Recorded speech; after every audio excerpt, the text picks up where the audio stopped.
Hello everyone and welcome back. This is my Earthquake Gladiator bleed character and it's currently on tier 8 maps. Now we got it to tier 8 maps, actually we got it to maps in general last night and within an hour or two it's now doing tier 8s. So let's see how it plays.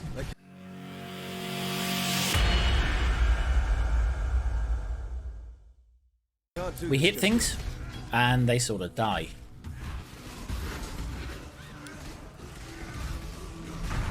Something is seriously wrong with projectiles in this game. They seem to be much more powerful than in previous leagues. Either that, or I don't know. That would have killed my archer anyway. We'll just exert our attacks, which is one of the things we do on this to give it more damage. And that means that the next X attacks will do a lot more damage.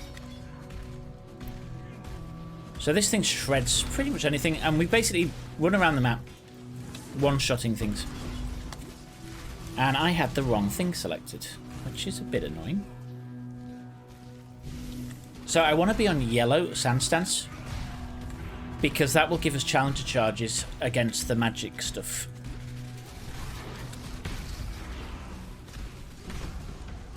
And challenger charges increase our movement speed, which makes this thing feel a little more powerful.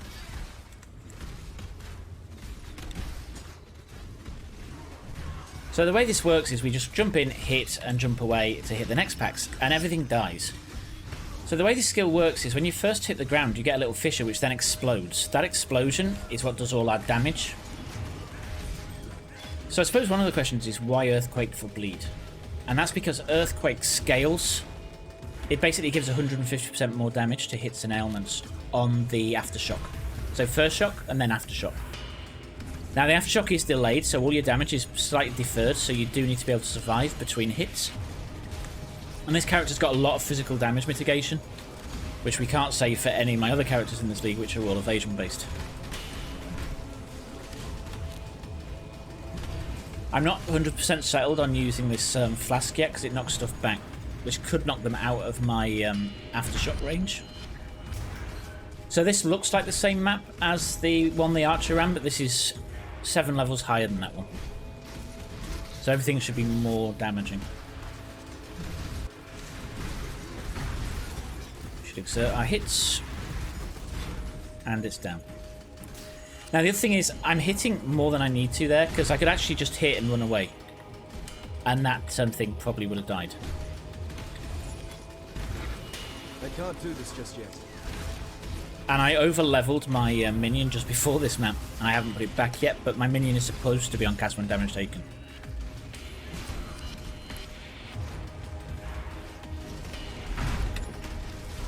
So we're just hitting them. Hitting them also curses them because of a ring I've got, so we hit them to curse them. The aftershock then hits them and they pop. And if they don't pop off the aftershock, the bleed off the aftershock will then kill them. So there are multiple layers of damage on this. And I think towards endgame, if I get a powerful axe, I can be doing somewhere in the order of 7 million bleed DPS. I think with the current gear, I can get to 3 million bleed DPS. So basically the idea is hit, run, and rinse and repeat, basically. It feels kind of strong, and it's also an interesting playstyle because the damage is deferred. So it's not what I'm used to at all. I normally stand there until everything's dead. What you've been waiting for, the boss damage, we'll switch to boss. We will exert. I'm probably going to use all exerts before the boss actually falls from the ceiling. We have used all our exerts already.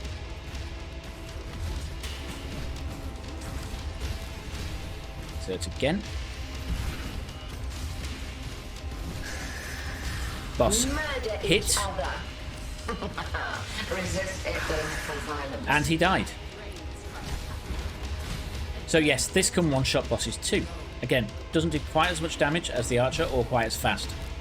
But the survivability is much, much stronger. And that's what we aim for.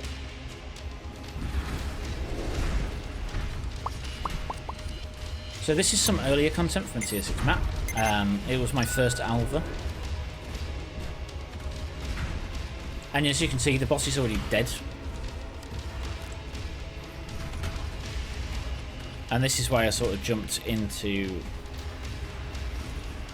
the next level up because it just destroys this kind of content. Ooh.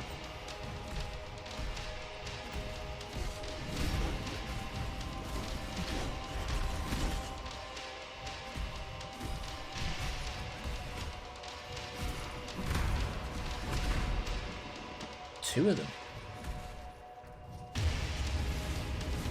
As we fight the boss in here, I just want to give a shout out to Yorkshire Pubs Gaming, who pointed out a rather fatal flaw in my thumbnail, so thank you very much for that.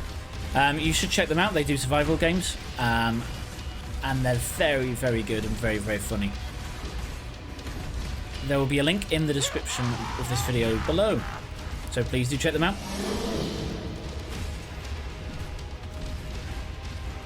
Where's this boss gone? So I think the bleed switches off when he goes flying, otherwise he'd have dropped out of the sky by now. I should really exert.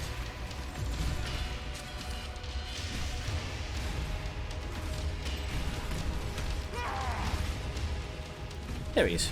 Hit. Exert. He's down. I don't think he's very well after being hit over the head with an axe. Just got that from the sound he was making.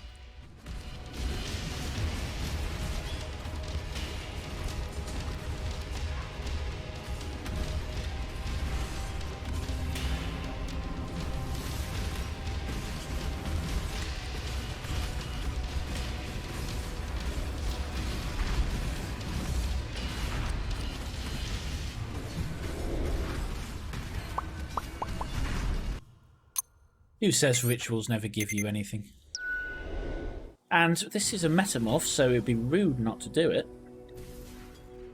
Which will give us a super boss.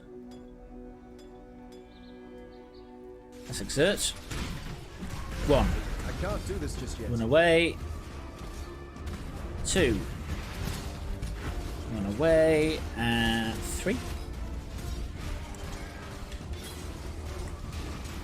I don't know where the boss is.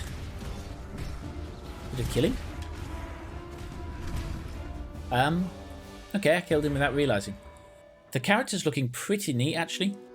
We're using the Eternal Damnation body armour set with Bloodguard character effect and Carnage wings, and then Blood feet and the Blood portals. If you do want to see a build guide on this character, please let me know in the comments below and I'll put one together. It is my intention to put a video together on how to scale bleed and bleed mechanics, because there's quite a bit I've learned over the past couple of days in trying to get these characters to work. And that's it. Thank you for watching, and I'll catch you next time. You've been watching Altec2K. Thank you for watching.